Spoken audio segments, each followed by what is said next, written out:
Hey Aaron, hope you're doing well. Sorry it's taken me so long to get this video to you.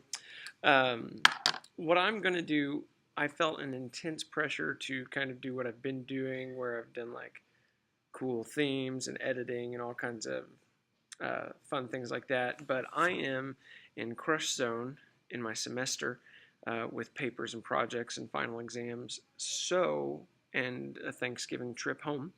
So I'm just going to talk to you for a few minutes so that we can keep this rolling, and um, I'll resume the creative fun side of things later. So a couple things that I did want to talk to you about. The first is you asked me um, why would I spend time rereading books when life is so short and there's only so much time?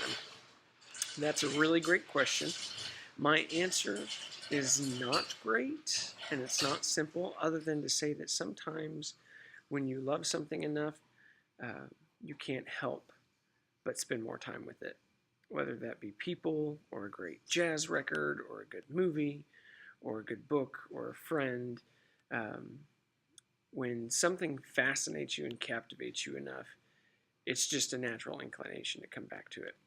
And when you come back to it, that's when you often see things that you never saw before. Life and time continually move forward, and as it does, hopefully we are growing. Whether we want to or not, we are progressing and changing as much as we may fight it. And so the other thing is that when I come back to revisit a book that I loved when I was 13, when I was 18, when I was 26, I'm coming back to it as a different version of myself, and I may love it in a whole new way for whole different reasons. Not just seeing new things, but seeing new things, seeing the same things in new ways. And so that's why I love to reread books. I've reread Lord of the Rings multiple times. I've reread the Chronicles of Narnia and The Hobbit and Patrick Rothfuss's series, everything that he has out so far. The Name of the Wind, Wise Man's Fear, I've read those multiple times.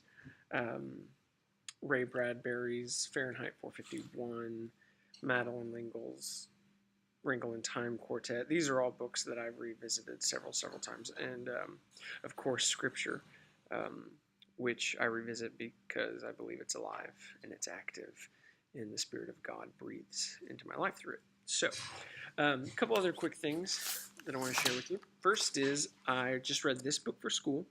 It's called Good News from the Barrio. It's actually written by my professor, Professor Racinos.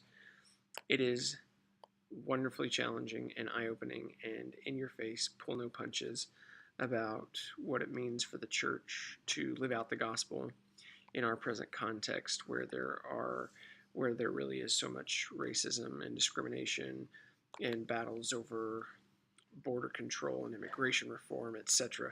What does it really mean for the church to be the church and to live out the gospel in that place? And he argues very pointedly that for us, living out the gospel is about bringing justice and life to people. And if we aren't doing that, we aren't really living out the gospel. And that means looking at people not as threats to our society or as political pawns, but as people created by God. Super, super good. You need to read it. The whole thing is like 109 pages. It's awesome. In the fiction world, I just finished This Is Where I Leave You. I went and saw the movie, just looking for something funny and laid back to watch. It ended up being very funny, not so much laid back. It's actually pretty deep and thought-provoking, but I loved it. And I immediately went to Barnes & Noble and I bought the book. I read the book. The book is a little bit different in some details, but for the most part, they're true to each other. It's hilarious. I can't remember how many times I have laughed out loud that much at a book in recent years.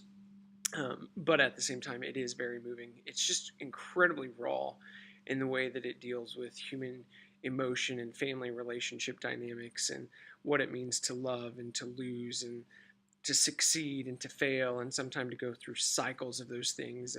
The whole backdrop is the context of grieving the loss of a father. This family comes together, but the main character has also lost his marriage at the same time, and so it's about him surviving with his family that at times seems like it may be the very tool of his destruction, but it ends up being a tool of his salvation. And you need to read that book. It's amazing. I'll be happy to mail you my copy if I want. So I'm at 5 minutes, and I've actually got to get to class. So I'm going to wrap this up. Know that I love you. I miss you. And again, when finals and all that stuff are over, I'll get back to getting you a more serious, fun, edited project kind of video. In the meantime, keep it classy, Chicago.